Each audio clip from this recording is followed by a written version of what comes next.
구약성경 이사야서 5장입니다. 기도하겠습니다. 하나님, 이 시간 말씀을 묵상할 때 함께 하시고 우리가 아버지의 마음을 배우게 하시고 또 종의 야감을 감추어 주시옵소서. 의탁한 예수님의 이름으로 기도하옵나이다. 아멘. 이 얘기를 안 하고 갈 수가 없죠. 지난 금요일 날 춘천으로 신방을 갔습니다. 박모 집사님, 제가 이름을 정확하게 모르고, 장마철인데 비가 안 와가지고 구름은 또 막 끼어 있으니까 세상이 얼마나 예쁘고 아름다웠지. 너무너무 몇 분 안 가셨지만 행복하고 즐거운 여행이었습니다. 근데 갔더니 소양강 댐에서 잠깐 구경하러 갔는데 나이 많으신 두 남자분하고 한 여자분이 기타를 치면서 노래를 부르는 거예요. 얼마나 좋은지. 근데 그 노래를 막 하는데요, 목사님이 영상 보낸 거 보신 분 알 거예요. 그분이 노래하는데 어떤 여자분이 맞습니다 막 이러더라고요. 누군지 아세요? 교회에서 아멘 이렇게 해야 되는데 거기서 맞습니다 이러더라고요. 그래서 아멘을 하시는구나, 그렇게 이해를 했습니다.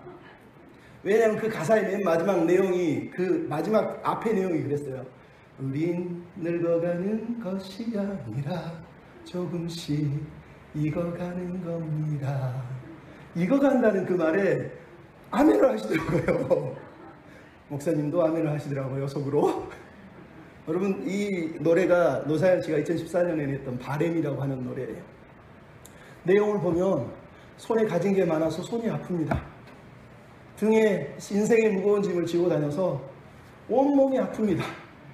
평생 바쁘게 살다 보니 내 시간도 못 내서 다리도 아픕니다. 이런 내 인생 어떻게 해야 합니까? 이게 하소연이 앞에는. 근데 그 뒤에 가면 그런 게 나오죠. 내가 힘들 때, 지칠 때 아주 작은, 조금만 한번 들어주고, 그리고 아주 작은 말 한마디라도 사랑해 이렇게 얘기해주면 내가 이 세상 한복판에 덩그러니 혼자 앉아있지는 않을 텐데 나에게 그런 얘기를 해달라는 거예요. 사랑한다 말해달라는 거예요. 그러면 내가 사막을 걸어가는 게 꽃길이라 느낄 거고 내 인생이 계속 익어간다는 걸 깨닫지 않겠느냐, 이런 얘기를 하고 있는 거죠. 물론 더 중요한 게 맨 마지막에 가사에 나오긴 하지만, 참, 여러분, 이 가사를 들으면서 그런 생각을 했습니다. 우리가 하나님을 믿지만 우리가 손에 가진 게 너무 많아서, 내 등에 이고 다니는 인생의 짐들이 너무 무거워서 매일 정신없이 쏘다니라고, 내 일하느라고, 내 사업하느라 바쁘다 보니까 너무 아파서 주님이 찾는데 열매가 없어요. 익어가는 건 놔두더라도 떨떠름하는 거라도 있어야 되는데 하나님께 드릴 열매가 없다는 거예요. 슬프지 않습니까? 여러분의 손에, 여러분의 삶에 열매가 있습니까? 아름답게 맛있게 예쁘게 익어서 주님께 올려드릴 열매가 있습니까? 그런 열매가 있어야 되지 않습니까? 여러분, 익어간다라는 게 무슨 말입니까? 익어간다라는 거. 이 노래 마지막 가사 때문에 책이 2권이 또 나왔어요. 이 노래 가사 때문에. 근데 이 가사를 쓴 사람은 김종환이라고 하는 가수예요. 존재의 이유, 사랑을 위하여, 이런 예쁜 노래, 시 같은 노래를 잘 쓰시는 분이죠. 어쨌든 여기서 익어간다라고 하는 단어는 이 가사하고 똑같아요. 평생 내 힘으로, 내 손으로, 내 등지고 내가 바쁘게 살다 보니 내 손에 남은 게 없다는 거예요. 나이가 들어보니 그게 중요한 게 아니라는 거예요. 내 곁에서 사랑한다, 다독여주며 손잡고 함께 저 높은 곳을 향해 같이 갈 수 있는 그런 동무가 있다면, 그러면 내 인생이 행복할 거라는 거예요. 익어간다는 말은 어른이 된다는 얘기예요. 유교에 나오는 글 중에 익어간다는 단어는 군자에 가까워진다, 이런 의미하고 같아요. 사람이가 나이가 들수록 사람은 부드러워지고 넉넉해지고 너그러워지고 유해지고 가벼워지는 거예요. 근데 나이가 들수록 고집 세고 나이가 들수록 윽박 지르고 막 욕심만 드륵드륵 끼면 익어간 게 아니에요. 그거는요, 떨떠름해서 씹다가 뱉는 거예요. 예쁘게 아름답게 익어가야 돼요. 그게 우리 인생이에요. 이 노래는 나이 많으신 연세 가지신 어른들의 이야기뿐만 아니라 우리들의 이야기예요. 우리 세대, 젊은 세대들도 마찬가지. 오늘 내가 내 열매를 어떻게 관리하느냐에 따라 아름답고 맛있게 익을 수도 있고 떨떠름해서 내뱉어버릴 수도 있는 거예요. 연세대 종교철학 교수인 김형석 교수가 최근에 쓴 책 제목이 100년을 살아보니예요. 97세, 지금 97세. 100년이 다 돼서 살아보고 쓴 내용 중에 이 글이 있어요. 인생은 늙어가는 것이 아니라 익어가는 것이다. 돌이켜보면 힘든 과정이었지만 사랑이 있는 고생은 행복이었다. 그것을 깨닫는데 90년이 걸렸다. 여러분, 평생을 살아도요, 평생 자기 인생 한번 제대로 못 사는 사람이 있어요. 평생 예배드리고 교회에 앉아 있어도 단 한 번도 하나님과 진실한 예배를 드리지 못하는 사람도 있어요. 그게 슬픈 거예요. 여러분, 우리는 하나님 앞에서 온전한 예배, 익어가는 예배를 드려야 되지 않겠어요? 익어가는 삶을 드려야 되지 않겠어요? 그럼 이 노래를 보다 보니까 맨 마지막 가사가 그래요. 저 높은 곳을 함께 걸어가야 할 사람 그대뿐입니다.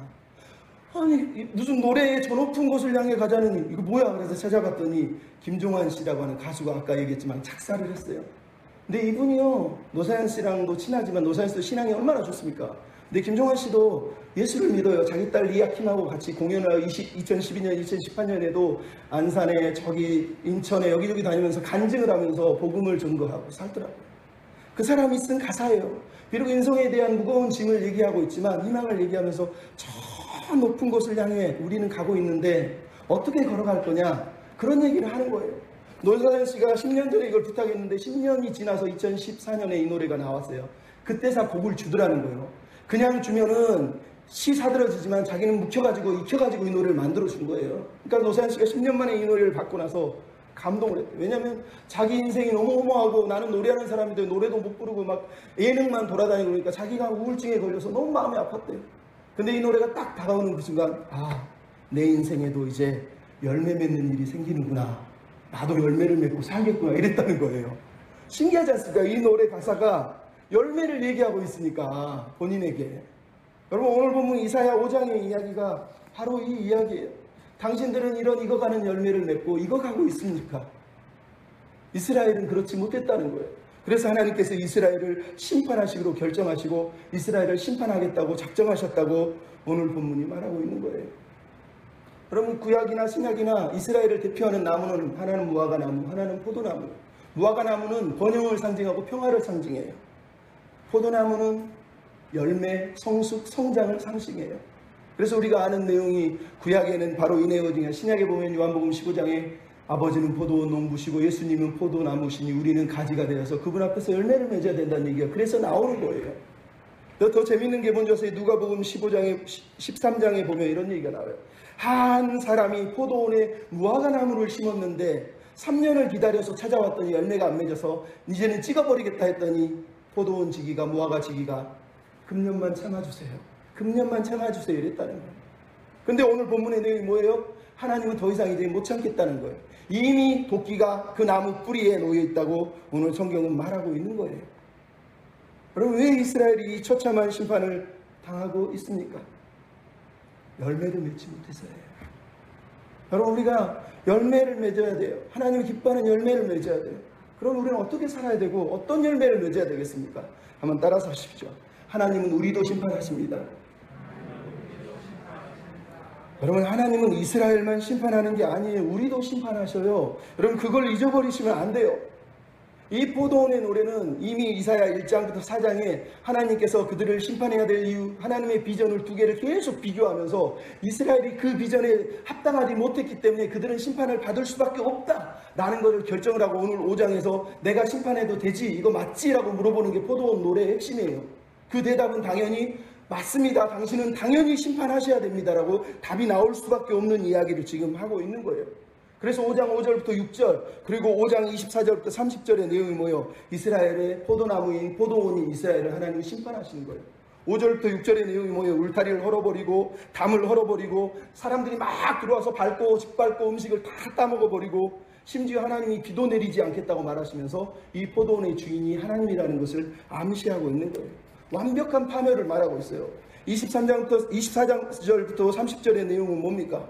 하나님이 심판하실 때 불이 날아와서 모든 걸 다 살라버리고 티끌처럼 날아가게 할 것이고 시체들이 그 땅에 더덕더덕 분토처럼 붙어 있을 거라는 거예요.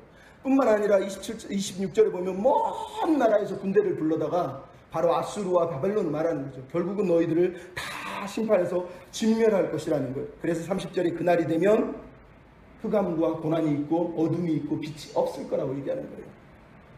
여러분, 이게 하나님이 이스라엘을 심판하시면서 하셨던 말씀이에요. 하나님이 왜 심판하셨다고요? 열매가 없어서요. 열매가. 예수님이 무화과나무를 왜 심판하셨다고요? 열매가 없어서라는 거예요. 여러분, 하나님이 열매를 누구에게 구하셨습니까? 저기 이방 민족인가요? 아니요. 하나님의 백성이에요. 예수님이 무화과나무 열매를 로마 군대에게, 로마 나라에 구했습니까? 아니요. 이스라엘 백성에게 구한 거예요. 여러분, 어떤 사람은 예수 믿으면서 심판은 나에게 없네 그러면서 저 사람들이 다 죄짓고 심판받을 거라고 얘기합니다. 여러분, 하나님의 심판은 우리에게 먼저 오는 거예요. 잊으면 안 돼요. 베드로전서 4장 17절의 내용이 뭐예요? 베드로가 말함, 하나님의 집에 심판을 시작할 때가 되었나니 먼저 우리에게 먼저고 그 다음 이방인에게 임할 것인데 의인이 겨우 구원을 받으면 악인들은 어떠겠느냐, 이렇게 말하는 거예요. 여러분, 베드로는 하나님을 믿고 은혜를 증거하는 사람이지만 그가 설교하는 내용이 그거예요. 로마 땅에 살면서, 로마의 그 죄악 가운데 살면서 로마인들이 아니라 우리가 심판받을 거라는 걸 잊어버리지 말라는 거예요. 하나님은 하나님의 백성에게 열매를 요구하지 저 사람들에게 요구하지 않아요. 우리가 열매를 맺어야 되는 거예요. 근데 우리가 열매 맺는 것에 대해서는 관심이 없고 자꾸 밖에를 향해서 잘못됐다, 틀렸다, 그 열매들이 없다고만 얘기하면 그것처럼 비참한 게 어딨냐는 거예요. 이스라엘 백성이 지금 그러고 있는 거예요. 그래서 하나님이 아파하시는 거예요. 여러분, 이 땅의 교회는 초기 교회, 초기 이 사복음 시대 아니면 신약 시대의 교회하고 똑같아요.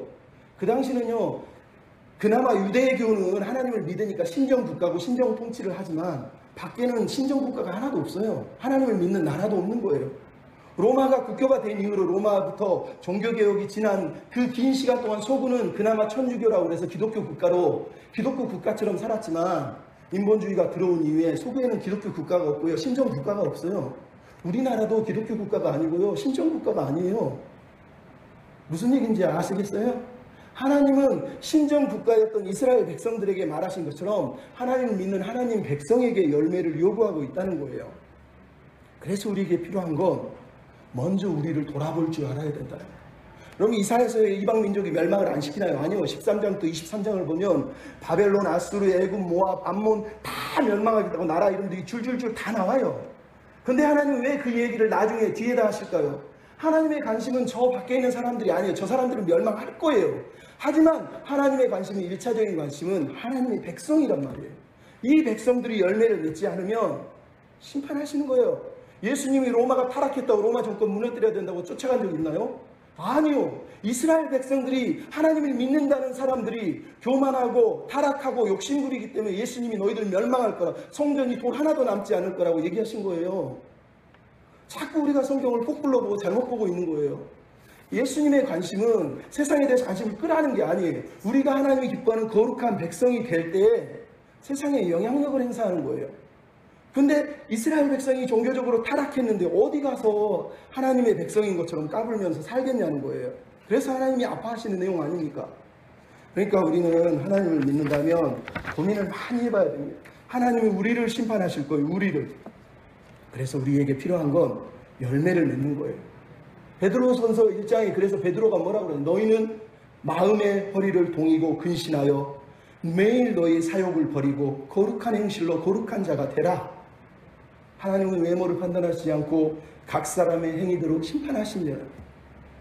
여러분, 행위 심판, 그러면 마치 예수 믿는 사람은 그런 거 없다 이러면서 우리도 심판 받을 거예요. 단지 우리에겐 변호사가 있을 뿐이에요. 너 죄인이야! 그러면 예수님이 맞아. 그런데 내가 대신 너 죄인이야! 맞아요. 그런데 제가 대신, 이게 우리가 심판받는 그 자리에 일어날 일이에요.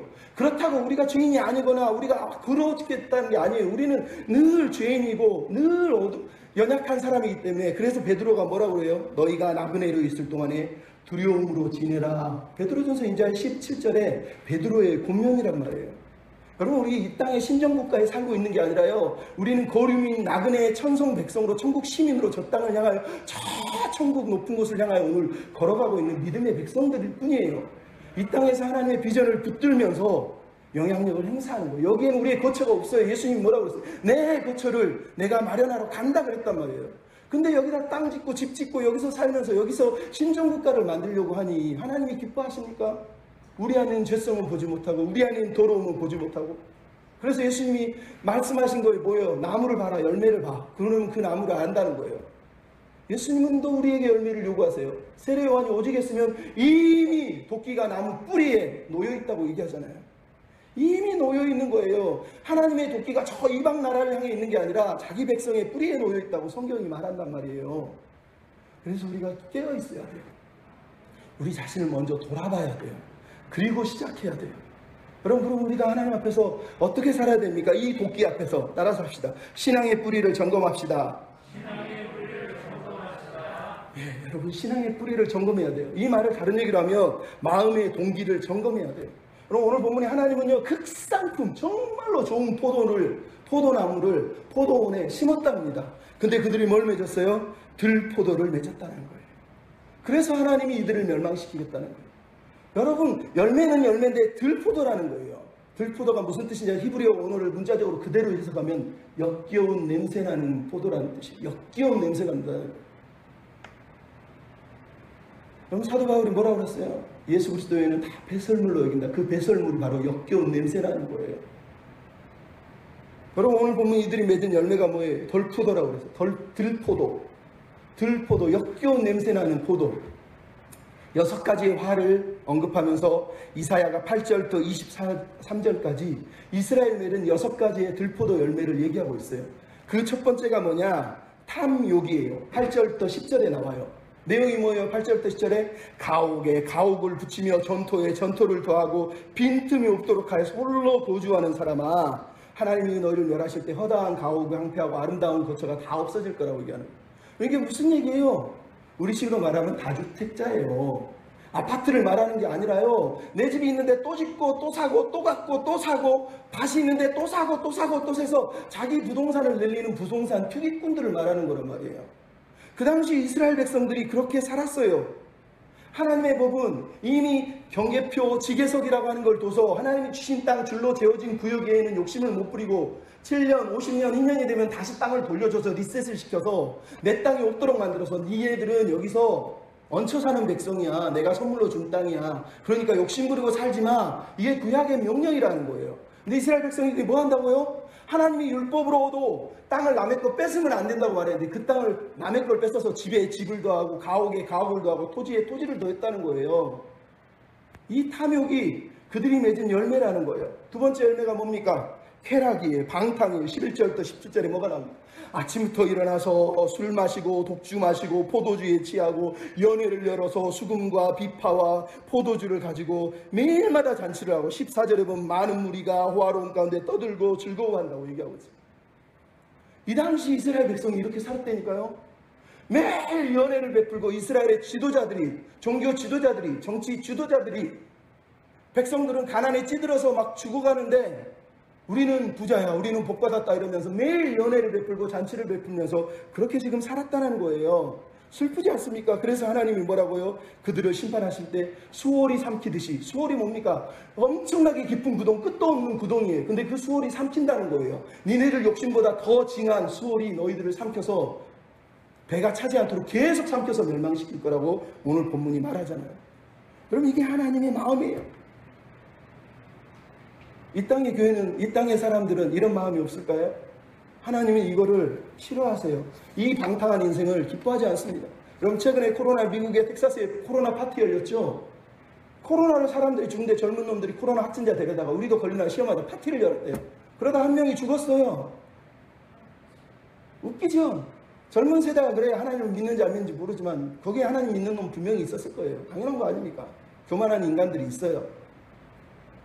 여러분, 승리의 클럽 게이트 일어났잖아요. 젊은 애들이 클럽 가가지고 춤추고 노래하고 술 마시고 그 안에 마약이 들었는지 물뽕이 들었는지 자기가 어떤 인생을 앞으로 살지는 모르고 춤추고 노래하는 게 인생의 행복인 줄 알고 들어가서 놀다가 성폭행 당하고 그 난리를 치면서도, 지금도 젊은 애들은, 교회 안 다니는 애들은 클럽 가는 게 그렇게 좋대요. 거기서 몸 흔들고 비비비비 하는 게 그렇게 행복하다는 거예요. 하나님이 심판하신다는 거예요. 하나님이 심판하신다는 거예요. 여러분, 엊그저께 음주운전 사고 일어났어요. 코로나 때문에 음주운전이 좀 체크하는 게 느슨해지다가 다시 돌아왔는데 음주운전 형량은 엄청 높거든요. 근데 이 사람이 술을 대팍 먹고 그냥 엄청난 속도로 질주해가지고 사고 나서 사람도 죽이고, 왜 이런 일이 벌어지라는 거예요? 하나님이 이런 인생을 결코 기뻐하지 않아요. 여러분, 이 탐욕과 이 방탕함, 그 방탕함에 세 번째, 네 번째, 다섯 번째, 여섯 번째는 동기, 뿌리를 지금 보여주고 있어요. 세 번째 내용이 뭡니까? 18절로 19절에 나오는 거, 교만이에요. 교만. 왜 이들이 탐욕을 부리고 왜 이들이 방탕하게 살까요? 그들이 교만해서라는 거예요. 교만의 내용이 뭡니까? 여러분 18절 19절에 거짓의 끈을 삼아서 죄악을 끌고 수레를 함같이 죄악을 수레처럼 끌고 다니면서 말하기를, 죄악을 수레처럼 뒤에다가 달고 다닌대요. 얼마나 죄가 많은데 그걸 모르고 뭐라 그러냐면 그들이 이르기를 그가 하나님이 자기 일을 속속히 이루어서 우리서 보게 하고 이스라엘의 거룩한 자가 자기 계획을 속히 이루어서 우리에게 알게 할 거라는 거예요. 여러분 이게 무슨 말인지 알겠어요? 하나님 앞에서 죄악을 수레로 끌고 다니면서 하는 말이 하나님이 다 나에게 알려줬다는 거예요. 나 하나님 친구라는 거예요. 하나님이 다 보여주고 알려줘서 모든 거 다 한다는 거예요. 그래서 내가 하는 일들은 복받은 거라는 거예요. 하나님의 뜻이 이루어진 거라는 거예요. 그래서 자기는 행복하다는 거예요. 지금 이스라엘 백성이 죄악에 빠진 이유가 거짓 예배, 가짜 예배를 드리면서 일어난 거예요. 그 탐욕이, 그 방탕함이 죄라는 걸 몰라요.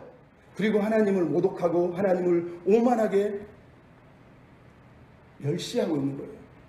이게 창세기의 1장, 3장에 나오는 거예요. 뭐? 하나님처럼 얼마나 자기들이 하나님과 가까이 있다고 생각하면 하나님이 자기를 속속 알려주고 자기 일을 속속 보여준대요.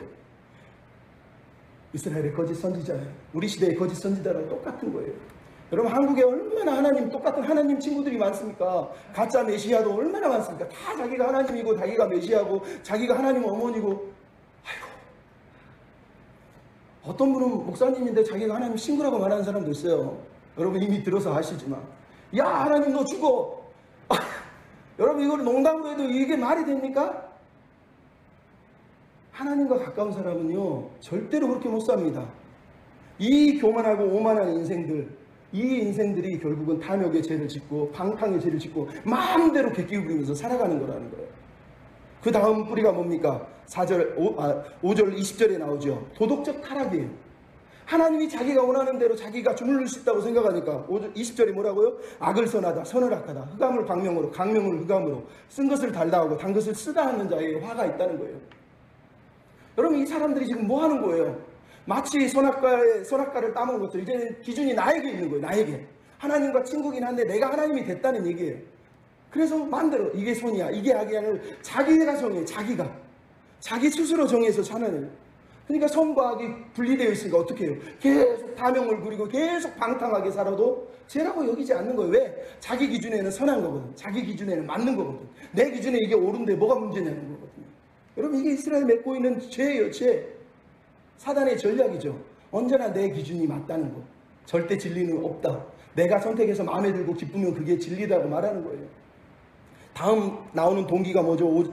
21절에 자만이에요. 자만. 왜 그랬는지 아시죠? 교만해지니까 타락해지죠. 왜? 자만하잖아요. 스스로 지혜롭다 하며 스스로 명철하다 하는 자들에게 화가 있을 거라는 거예요. 여러분 내가 하나님처럼 느끼고 내가 모든 걸 판단하는 사람이 얼마나 자기를 지혜롭게 생각하겠어요? 얼마나 자기를 명철하게 생각하겠어요? 내가 최고지, 내가 결정하면 다 이루어지잖아. 이게 바로 자만이라는 거예요. 자만. 어디서 나옵니까? 선악과를 보면서 험직하고 먹음직스럽고 지혜롭게 할 만큼 탐스럽다는 거예요. 사단이 우리에게 던지는 게 그거예요. 너도 하나님처럼 지혜롭다는 거. 너도 하나님처럼 네 마음대로 선택하고 살 수 있다는 거예요. 이스라엘의 죄악의 뿌리가 바로 여기에 있는 거예요. 그들의 마음의 뿌리가 바로 이 교만과 타락과 자만함이 있는 거예요. 그 자만함으로 인해서 마지막 드러난 열매가 뭡니까? 22절, 23절에 나오는 거예요. 우상숭배자, 부도덕한 것을 추구하는 사람들이에요. 그들이 왜 이렇게 탐욕을 부리고 왜 이렇게 욕심을 부리고 방탕하고 살아갑니까? 하나님을 친구라 여기고 하나님을 우습게 여기고 사니까 그런 거예요. 그랬더니 22절부터 24절의 내용이 뭐예요? 포도주를 마시기를 용감히 마시고 독주를 잘 빚는 자들이에요. 여러분 이 말은 단지 술 좋아하는 사람이란 얘기가 아니라요. 알코올 중독자란 얘기가 아니라 이 우상 숭배하는 사람들을 말하는 거예요. 교회 와서는 예배 드리지만 밖에 나가서 이방인들이 드리는 바알과 아세라의 제사에 제의에 참여해서 독주를 마시고 포도주를 마시는 그 사람들을 말하는 거예요. 왜 이들이 교만합니까? 하나님이 없다, 내가 하나님이다. 뭐 하나님 어디 있어? 어디 가서든지 나를 잘되게 해주는 신에게 오케이. 거기 가서 건배, 술 한 잔, 포도주 한 잔, 독주 한 잔 마시는 것을 지금 얘기하고 있다는 말이에요. 그것만 합니까? 그 다음 23절에 뭐예요? 뇌물로 말미암아 악인을 의롭다. 뇌물을 추하해요. 뭐든지 내가 부자가 되고 잘 되는 것은 다 내가 덥석덥석 물고 있는 것을 말하는 거예요. 신도 가짜 신이어도 상관없어. 나 부자 만들어주면 오케이. 뇌물을 통해서라도 내가 땅을 얻을 수 있으면 오케이. 지금 이 얘기를 하는 거예요. 그들의 부정부패가 우상 숭배야라는 거예요. 우상 숭배. 그럼 이 내용의 본질이 뭐예요? 결국은 그들은 하나님께 감사하지 않는 거예요. 하나님을 하나님으로 인정하지 않는 거예요. 뭐든지 내가 좋아하는 거, 내가 원하는 거 다 먹어버리고 물어버리고 입으로 쏙쏙 집어넣는 걸 말하는 거예요. 이 6가지 죄 때문에 하나님이 그들을 멸망시킨다는 거예요. 여러분, 오늘 본문에 나오는 이 6가지가 뭐라고요? 죄예요, 죄. 죄라니까요. 교만, 탐욕, 방탕, 거만, 죄라고요. 부도덕함도 죄고. 여러분, 웃기지 않습니까? 오늘 본문에 나온 이 내용을 우리 시대 사람들이 좋아할까요, 싫어할까요? 좋아하죠. 집에 집을 더하고 가옥에 가옥에 토지에 토지를 더하고 매일마다 연애하고 술 마시고 매일마다 그렇게 살아가는 거를 꿈꾸잖아요. 세상 사람은 그걸 성공이라고 그래요. 근데 이 땅의 교회도 이게 성공이라고 믿는 사람들이 있어요. 사도 바울은 이걸 배설물이라고 했는데 지금 성경 기자는 이거를 들포도고 역겨운 냄새가 나는 거라고 그러는데 우리는 이 역겨운 냄새가 너무 좋아요. 이 들포도 너무 사랑해요. 하나님 이걸 주셔야 됩니다. 이 배설물 나는 좋아요. 저 사람 주시면 나 배설물 먹고 싶어요. 여러분, 어떻게 이런 일이 벌어지냐고요. 우리가 죄를 죄라고 말하지 않는 거예요. 동성애 죄 맞습니다. 당연하죠. 동성애 합법화되는 거 반대해야죠. 잘못됐어요. 하지만 그만큼 이런 죄에 대해서 얘기를 하라는 거예요. 여러분, 이 땅의 교회가 뭐 하고 있습니까? 반대하는 거 옳지만 여러분, 세상의 교회가 도로 정연해가지고 공공도로를 법인들, 재판사, 판사들, 검사들, 변호사들 불러다가 합법화 시켜가지고 교회를 몇천억짜리를 도로 위에다 지어놨는데 그건 죄가 아니랍니다. 목사가 세습하면서 아들들한테 물려주면서 그건 죄가 아니랍니다. 교회가 명성교회, 순복음교회, PD수첩에 나왔잖아요. 토지, 부동산 막 해외까지 빼돌려서 해외 자금하고 횡령하고 몇천억을 막 이용하는데 그건 죄가 아니래요. 근데 동성애는 죄래요. 제가요, 답답한 게 그거예요. 동성애 죄 맞거든요. 근데 지금 나온 이 부동산 투기, 탐욕, 욕심, 거짓말하는 거, 남을 속이는 거 다 죄라니까요. 하나님은 죄의 경중이 없어요. 우리가 마음으로 저 동성애가 더 꺼리낌한 거예요. 저도 필리핀에서 공부했어요. 공부할 때 뭔 줄 아세요? 옆에 게이들, 레즈비언들 와가지고요. 같이 수업해요. 대학교 가면. 저보고 가서 남잔데 여자처럼 문제하고 나서 미스터 존 뭐 이러고 저는요, 동성애 솔직히 얘기해요. 저는 혐오를 반대하지만 사람이 원하지 않는 혐오가 확 나와요. 동성애가 아니 와가지고 막 미스터 쇼 이러는데 이게 아무것도 아닌데 남들은 아무것도 아닌데 필리핀 사람들은 그렇게 사니까 될 수 있으면 수업 시간에도 같이 안 앉아요. 다가오면 다른 데 앉고 그랬어요. 제가 잘했다는 것도 아니지만 그만큼 동성애를 싫어해요. 근데 저는 그만큼 탐욕, 부패, 뇌물, 쾌락, 방탕 싫어합니다. 제가 왜 그런 얘기를 하는지 여러분 이해해 주셨으면 좋겠어요. 교회가 본인들이 얼마나 타락해져 있는지, 얼마나 쾌락으로 충만해 있는지, 탐욕으로 가득 찬지에 대해서는 회개하잖아요. 그거 가지고 데모하면서 그거 가지고 쫓아내는 거 봤습니까? 쫓아내면 딴 교단 들어가고, 쫓아내면 자기들끼리 독립해서 독립교단하고. 아니, 그런 것들에 대해서는 아무것도 할 줄 모르면서 그 엄청난 죄도 죄지만 이런 부분에 대해서도 민감하지 않은 게 저는 안타까워서 그러는 거예요. 여러분, 하나님이 지금 보시기에 동성애자들을 지금 멸망시켰습니까? 아니요. 하나님 백성이 탐욕을 부리고 욕심 부리고 쾌락을 부리고 이런 것들에 대해서 하나님이 분노하신 거, 동성애만큼 분노하신다니까요. 그래서 말씀을 드리는 거예요. 목사님의 의견을 저는 반대하지 않아요. 다 받아들여요. 단지 저는 이 땅의 교회가 이스라엘의 이런 모습을 보면서 우리가 회개해야 될 부분들을 잊어버리지 말라는 거예요. 나는 여기다가 막 껌덩탱이랑 똥 묻혀놓고 살면서 저 사람 보고 야 티 묻었다 티 묻었다 그런 짓 하지 말라는 거예요. 눈 안에 둘보를 탁 담아놓고 저 사람 티에 있네 티 있네 이러지 말라는 거예요. 티도 잘못됐지만 들보가 더 잘못되다고 생각하면서 살라는 거예요. 그래야지 우리가 겸손해지는 거예요. 그래야지 영향력을 행사하는 거예요. 그래야지 거만하게 살지 않는 거예요. 우리는 하나님 믿어. 하나님 너희들 심판할까? 우리는 괜찮아. 그렇게 까불며 살지 않는다니까요. 조심하고 신중하게 하나님의 마음을 세상에 표현할 수 있어야 돼요. 그게 바른 거예요. 그거를 왜곡되게 하는 사람들, 아까 목사님 말씀에 왜곡되게 하는 사람들이 문제예요. 그런 왜곡된 방식으로 의제를 표현하는 건 하나님이 기뻐하는 것들이 아니에요.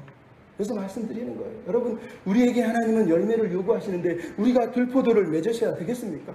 역겨운 냄새나는 이것들을 우리가 수레에 끌고 다니면서 나는 하나님 믿네, 내 뒤에는 수레에 죄가 가득한데 나는 복 받았네, 이렇게 해야 됩니까? 여러분, 저 신학교 다닐 때 그때 유명한 저기 동부 이천동에 교회가 있어요. 지금도 크지만. 근데 그 당시에 무슨 일이 벌어졌어요? 게이트 무슨 부동산 투기 엄청난 죄를 벌였는데 목사들은 교회 와서 부동산 부자 됐다고 축복기도 해줬어요.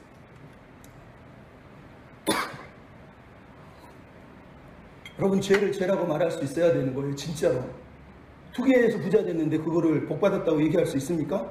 했어요. 지금도 하고 있습니다.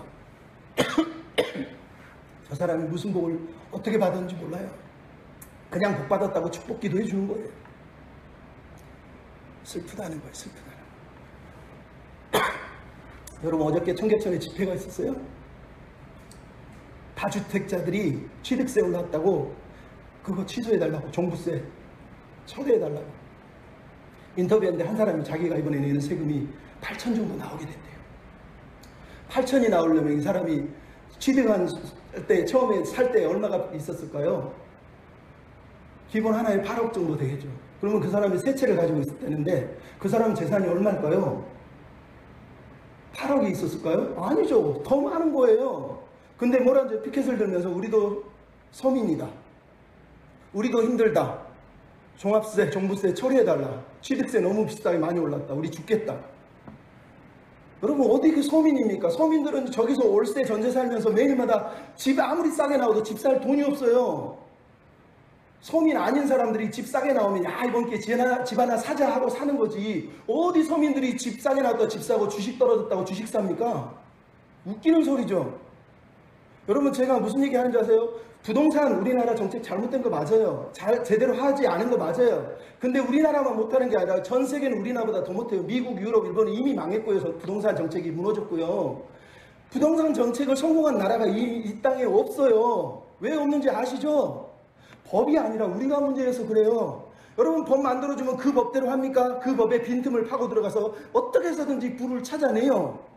이번에는 이 서울의 경기부양책을 통해서 뭔가를 잡으려고 그러니까 인천 쪽에 터지잖아요. 왜? 그거를 이용해가지고 거기서는 투기를 벌이는 거거든요. 여러분, 이 부동산 정책 망했고 잘못된 거 맞아요. 근데 더 중요한 게 뭐라고요? 우리 인간의 뿌리가 문제네요. 마음의 뿌리. 그럼 이스라엘 백성이 왜 이렇게 심판해 봤습니까? 그들의 뿌리가 지금 문제, 그 마음의 뿌리가 하나님에게 뿌리를 내리고 있는 것이 아니라 겉으로는 찬양하지만 마음의 뿌리가 다른 곳에 있었다는 거예요. 하나님이 아닌 다른 곳에서 물을 계속 빨아들이고 있었다는 거예요. 그래서 그들이 맺은 포도가 들포도예요. 분명히 하나님은 포도나무를 심었는데 그들이 뿌리를 내려서 하나님의 시냇가에서 물을 받아먹은 게 아니라 다른 우상에게서, 다른 것들에게서 물을 빨아먹었다고 지금 얘기하는 거예요. 그게 문제라는 거예요. 그게. 여러분, 인간이 얼마나 타락스럽습니까? 얼마나 간사합니까? 여러분, 저는요 평생 집 한 번도 없어요. 월세 평생 살았는데 그러더라고요. 월세를 왜 사냐고. 여러분, 월세만 산 사람은요 전세 못해요. 전세가 너무 하는 것 같아요. 전세 산 사람은 지금 못 삽니다. 솔직히 얘기하지만 제가 옛날에 좀 죄송한데 목사님한테 너무 힘들어가지고 돈을 얼마를 빌려달라고 한 적이 있어요. 물론 그때는 너무 저도 어려웠고 목사님은 그 사장을 모르니까 그러지만 그렇게 살았어요. 그러다가 최근에 결혼하면서 빚을 내가지고 어쨌든 뭐 집을 한 평을 마련한 거지만, 아이고, 세상에 힘들게 사는 사람이 얼마나 많습니까? 근데 그거 하나 생긴다고 아이고 좋네 또 그래요. 여러분, 인간이 그런 거예요. 톨스토이의 단편 소설에 그런 게 있어요. 사람이 땅이 얼마나 필요할까? 소설에 보면 바움이라고 하는 사람이 있는데 이 사람이 자기 집 땅이 있는데 이 땅이 너무 좁아요. 그래서 나는 땅이 좀 넓으면 행복할 것 같아. 그랬더니 마귀가 듣고 내가 너에게 땅을 많이 줘서 네 영혼을 빼앗아 버릴 거야. 그럽니다. 근데 이 사람은 몰라요. 어느 날 사람이 와가지고 근처에 땅이 많은데 거기는 농사를 많이 짓게 한다. 그 대신 그건 빌려주는 거야. 그랬더니 자기 집은 너무 좁으니까 그 땅으로 가서 이사해서 넓은 땅에 농사를 지니까 땅이 넓으니까 행복해요. 근데 자기 소출이 아니에요. 근데 어느 날 어느 상인이 지나가다 저쪽 마을에 가면 땅을 공짜로 준댄다. 그런 데가 있어요. 가보라고. 갔더니 족장이 말합니다. 당신이 오늘 밟을 땅은 다 주겠다. 해가 지기 전까지만 이 자리로 돌아와라. 보이는 땅 다 주겠다는 거예요. 그래서 바움이라고 하는 사람이 우와 이렇게 좋은 데가 어딨냐. 돈으로 치행하는 게 아니라 하루로 값을 친다고? 그러면서 딱 언덕에 새벽에 일어나서 올라가서 그때부터 아침 내내 걸어갑니다. 자기가 밟는 모든 땅을 눈에 보이는 거 다 준다니까. 얼마나 좋게. 처음에는 그래 우리가 행복하게 조금만 있으면 되겠지. 점점 욕심이 많아져. 계속 걸어갑니다. 내부 사각형을 만들어야 되니까 걷고 걷다 보니까 해가 지기 전에 오라고 그러는데 딱 보니까 해가 떨어져요. 언덕 위로, 그 처음 봤던 언덕으로 올라가야 돼요. 막 올라가는데 도저히 못 올라갈 것 같아요. 근데 해가 딱 떨어진 거예요. 근데 가만히 생각하니까 저 위에서는 해가 안 떨어지고 나는 떨어졌지. 그 생각이 드니까 다시 막 올라갑니다. 그리고 지주 왕족 앞에 딱 도착해서 도착했습니다. 그러더니 족장이 당신 땅 맞소 가지시오. 그 사람이 안 일어나 그 자리에서 깨우닥 죽었어요. 하루 종일 걷다가 지쳐서 죽였어요. 그래서 그 사람이 차지한 땅이 얼마인지 아세요? 그 사람이 묻힐 땅 6비트에 묻혀요. 여러분 이게 무슨 얘기하는지 알겠습니까? 우리에게 땅이 필요한 게 아니라니까요. 우리에게 욕심이 없어져야 돼. 우리의 마음의 동기가 치유받지 않으면 우리는 행복해질 수가 없어요. 그래서 여러분 C.S. 루이스나 수많은 사람들이 하는 거예요. 사단이 하는 일이 뭔지 아세요? 사단이 쾌락을 만들 수 있나요? 아니요. 쾌락은 즐거움을 하나님만이 만드시는 거예요. 사단이 하는 일이 뭔지 아세요? 쾌락을 비트는 거예요. 여러분 부부 생활하고 부부가 사는 게 행복인 걸 하나님이 만드셨어요. 근데 사단이 비틀면 어떻게 돼요? 외도를 하게 되고 나쁜 짓을 하게 되는 거예요. 하나님이 의사 변호사에게 지혜를 주셔서 고치고 살리고 돌보라고 지으신 거예요. 그게 선한 욕망이고 그것을 위한 즐거움을 주신 거예요. 근데 비틀면 어떻게 돼요? 더 큰 병원, 더 유명한 교사, 더 큰 교회 목사, 더 큰 기업, 계속 욕심이 끝도 없이 돌아가는 거예요. 그래서 여러분 우리가 하나님 앞에서 우리 자신을 돌아봐야 됩니다. 돌아봐야 돼요. 그럼 그러려면 어떻게 해야 됩니까? 마지막 따라잡시다. 뿌리를 하나님께 둡시다. 여러분 우리가 세상에 뿌리를 내리고 만족하게 살 수가 없어요. 왜? 오늘 우리가 읽은 내용의 전체적인 내용이 뭐예요? 하나님이 낮추시고 불어버리시고 쌓은 것을 헐어버리시고 비를 내리지 않으니까 이스라엘이 망가지잖아요. 그럼 이스라엘은 자기 인생의 생명의 근원이 다른 거 우상인 줄 알았더니 오늘 성경은 하나님이래요. 하나님께 뿌리를 내지 않는 한 우리는 열매를 맺을 수가 없는 거예요. 그래서 하나님께 뿌리를 내리려면 어떻게 해야 됩니까? 겸손해야 돼요. 왜 이스라엘이 하나님께 뿌리를 못 내립니까? 교만해서 그래요. 내가 하나님처럼 살고 싶어서, 내가 내 마음대로 살고 싶어서 그런 거예요. 하지만 겸손해지면 내가 죄인인 걸 알고 저 사람도 나처럼 똑같은 죄인이라고 생각하면 겸손해지는 거예요. 그러면 은혜를 구하게 돼 있고 그 은혜가 나를 지배하는 거예요. 여러분 은혜를 받게 되면 어떻게 해요? 하나님을 사랑하게 돼요. 오늘 보면 5장 1절 2절에 이사야가 뭐라고 합니까? 나의 사랑하는 자의 포도원이 있다. 나의 사랑하는 자가. 야, 이사야는요 이스라엘 백성이 거절한 분을 지금 사랑해요. 나의 사랑하는 자. 히브리어로 여디디예요. 여디디가 어디서 나요? 여디디야. 그러면 솔로몬에게 주어진 하나님의 별명 뭐예요? 나의 사랑하는 솔로몬, 나의 사랑하는 자라는 뜻이에요. 이 본문에 지금 여디디는 말 그대로 나는 내가 사랑하는 사람이 있어. 하나님이 내가 사랑하는 분이야. 나를 사랑하는 분이야라고 지금 말하고 있는 내용이란 말이에요. 여러분 그분이 사랑하신대요. 이사야는 그 사랑에 감격해서 나도 하나님 사랑해요라고 말하고 있는 건데 어떻게 그럴 수 있죠? 그가 겸손히 하나님의 은혜를 구하고 하나님의 음성에 순종하기 때문에 그런 거예요. 이스라엘이 왜 이 사랑을 못 느끼죠? 그들이 교만하고 방탕하고 어렵게 다 고집부리면서 자기 욕심대로 살아가고 있기 때문에 그렇단 말이에요. 그래서 우리는 여러분 하나님의 사랑을, 하나님의 은혜를 추구하고 하나님 없이는 살 수 없다라고 인생의 뿌리를 하나님께 쫙 뻗고 살아가야 돼요. 그럼 그게 우리가 열매 맺는 방법이에요. 오늘 성경에 나온 열매들은 뻔하잖아요. 5장 7절에 뭐가 나옵니까? 하나님이 공의와 정의를 사랑하고 공의와 정의의 열매를 맺기를 원했다고 7절에 정확하게 표현하고 있어요. 하나님은 공의와 정의의 열매를 맺기를 원한대요. 13절에 뭐가 나옵니까? 13절 24절에는 하나님의 말씀대로 사는 것을 하나님은 열매라고 말하세요. 말씀을 따라 순종하는 거예요. 그게 하나님이 기대하는 열매예요. 또한 하나님이 주시는 열매가 뭡니까? 19절 16절 거룩하신 하나님 앞에 거룩하게 사는 거, 정결하게 사는 거, 그게 열매라고 말하는 거예요. 여러분 하나님께 뿌리를 내린 사람은요 거룩하게 살고 정결하게 살고요 하나님의 사랑을 의지해서 기대해서 뿌리를 내리고 살 수밖에 없어요. 근데 하나님이 우스워 보이면, 하나님이 하찮아 보이면 교만하게 사는 거예요. 그때는 우리 뿌리가 하나님을 향하여 나아갈 수가 없단 말이에요. 그래서 여러분 우리가 기도해야 돼요. 하나님이 진짜 하나님이라고 믿으면 하나님을 하나님으로 인정해 드려야 돼요. 이번 주에 목사님이 날기세라고 그래서 김동호 목사님이 새벽 예배 때 찍은 동영상을 보냈어요.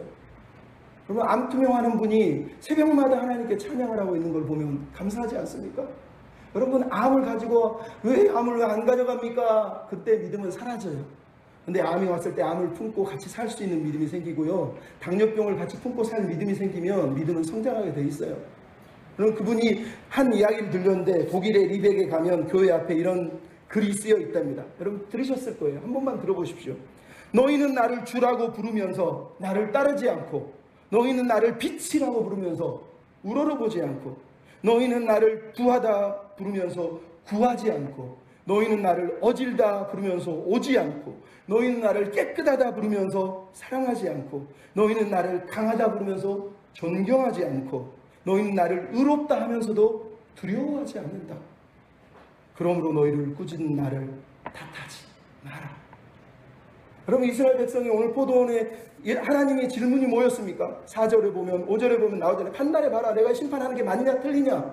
답은 정해져 있어요. 하나님 맞습니다. 하나님 탓 하나도 없습니다. 하나님 탓 할 수가 없어요. 이스라엘 백성들이 죄지어서 들포도 맺은 거예요 라고 말할 수밖에 없는 거예요. 하나님 오늘 우리 인생 가운데 우리를 심판하시면 우리는 하나님 왜 그랬어요? 라고 할 수가 없어요. 왜? 우리가 들포도를 맺었기 때문이에요. 하나님 맞습니다. 나를 심판하셔도 됩니다. 옳습니다. 맞습니다. 라고 고백하면서 하나님 앞에 우리의 삶을 올려드려야 돼요. 여러분, 그게 하나님이 우리를 향하신 마음이에요. 향하신 마음이에요.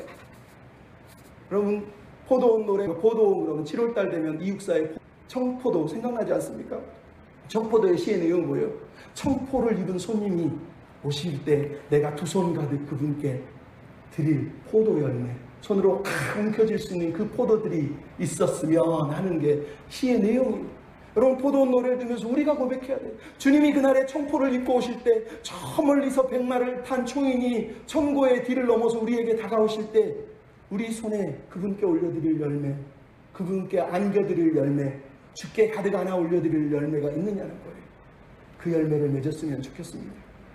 인생이 무럭무럭 익어가면서 하나님이 잘 익었구나, 그래 잘했다 하시고 칭찬해 줄 그 열매, 감사의 열매, 사랑의 열매, 겸손의 열매, 거룩한 열매, 정결한 열매 맺어서 하나님께 드리면 하나님이 얼마나 기뻐하시겠습니까? 우리 그런 은혜의 열매들 맺어서 주 앞에 올려드리는 그런 삶 되었으면 좋겠습니다. 아멘. 옆사람한테 한 번 더 인사합시다. 당신도 행복하십시오. 하나님을 사랑하는 것이 행복이고 하나님을 의지하는 것이 행복입니다. 우리 이런 행복 누리게 해주옵소서. 우리 같이 찬양하고 헌금 같이 하셨으면 좋겠습니다.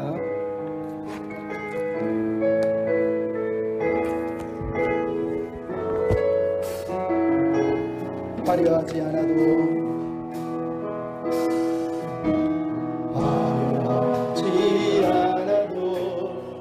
정결하게 사는 삶, 가진 것이 적어도 감사하며 사는 내게 주신 작은 삶, 나눠주며 사는 삶, 이것이 나의 삶의 행복이라고. 눈물 날 일 많지만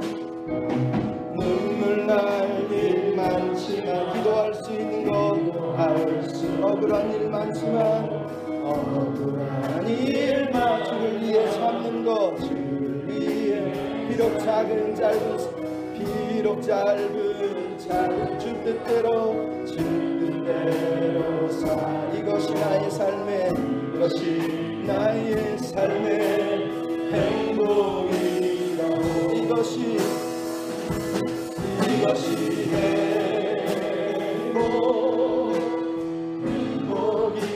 행복이라고. 세상은 알 수 없는 하나님 선물. 이것이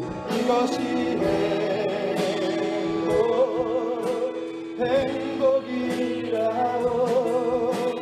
하나님의 자녀로 살아가는 것, 이것이 행복. 한 번 더, 이것이 행복. 이것이